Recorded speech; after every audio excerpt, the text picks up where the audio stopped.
Hello friends, thanks for stopping by again. This time I built an amazing cool cutting board with a unique soldier inlay. You want one too? Follow me and lass uns anfangen.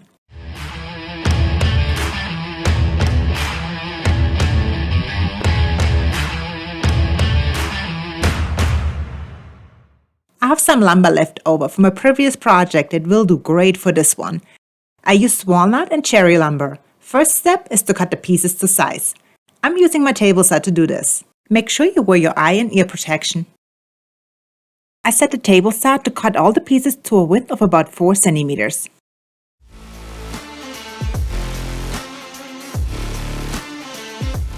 I ended up with 6 pieces of walnut, each about 2.5 centimeters thick, 4 pieces of walnut about 0.5 centimeter thick, and 5 pieces of 2 centimeter thick cherry, which gives you a total depth of about 29.5 centimeters for the cutting board.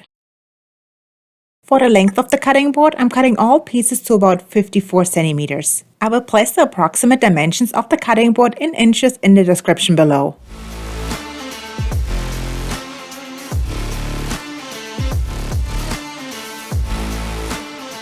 Once you got all the pieces cut to the right size, take some wood glue, a glue brush, and some clamps to glue it all together. Unfortunately, I will have to tell you, you will have to do the hip swing while applying the glue, otherwise this won't work. Apply the glue, spread the glue, and glue the pieces together.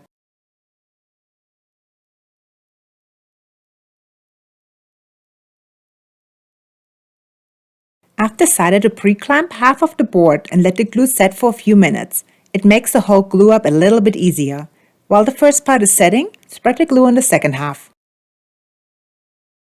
Squeezing glue bottles makes you strong. Open up the clamps to add the rest of the boards.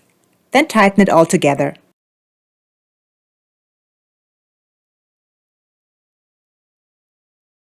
And this will be the last piece. Don't over-tighten the clamps so the wood bends. Let the glue dry overnight. My toes touch the same floor. Our world has been shaken on. Oh, what's your soul saying? Oh. It's best to use some old cardboard or similar as an underlayment. I didn't, and now I have to clean up the mess. It's the next day now, and yes, I do wear the same outfit because I do have a washer and dryer. I used my planer to clean up the board on both sides.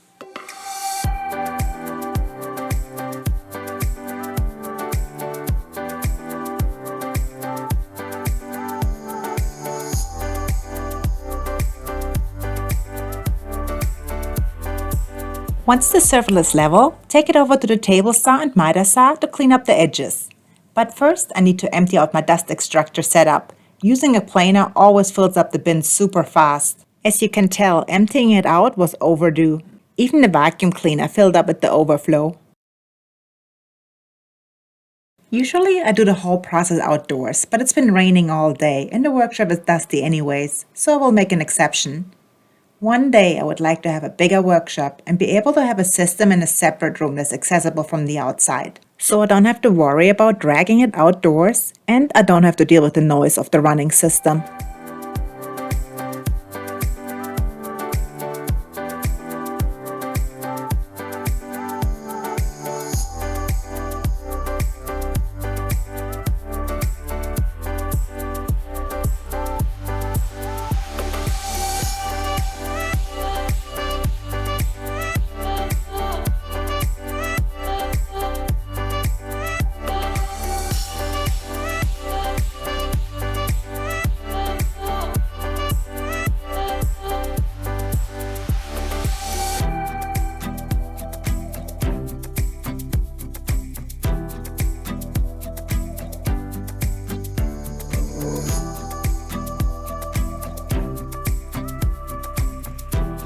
And now since that's done, let's get back to the cutting board. The longer sides, or top and bottom, cut better on the table saw. The shorter sides cut better on the miter saw.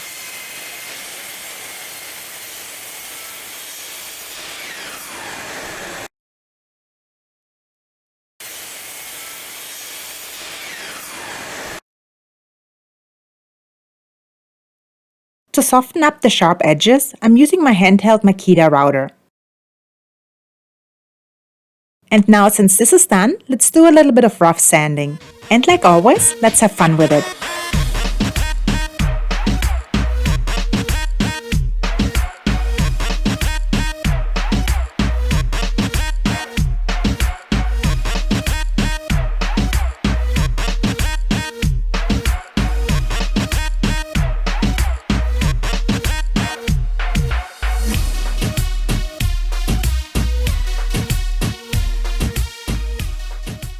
I have decided to add a juice groove to my board. To do so, I build a quick jig to assure the juice groove is straight and centered. The router bit I've used for this are linked in the description below.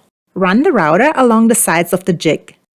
Go a little deeper with each pass. And you will end up with something like this. And next up, there's more sanding.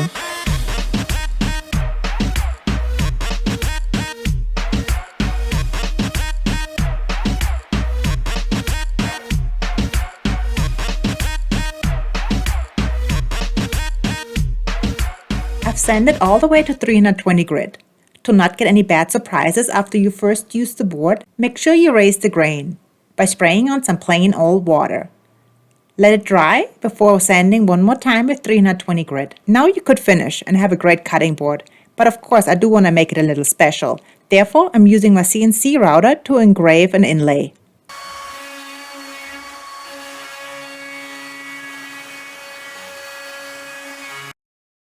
This is the design I came up with. You could now fill the inlay with another piece of wood. However, I wanted to try something different. I purchased some food-safe Premier Silver lead-free solder wire and let it melt into the inlay. I wanted to end up with a unique metal-like look. This is the first time I've used a product like this for an inlay. Have you ever done anything similar? I think it came out great. But I will keep you guys updated on how this product will do over time. It's on the corner of the cutting board, so there won't be much cutting on it, and this product is rated for drinking water applications. The product is also 100% environmentally safe. And now let's get back to sanding.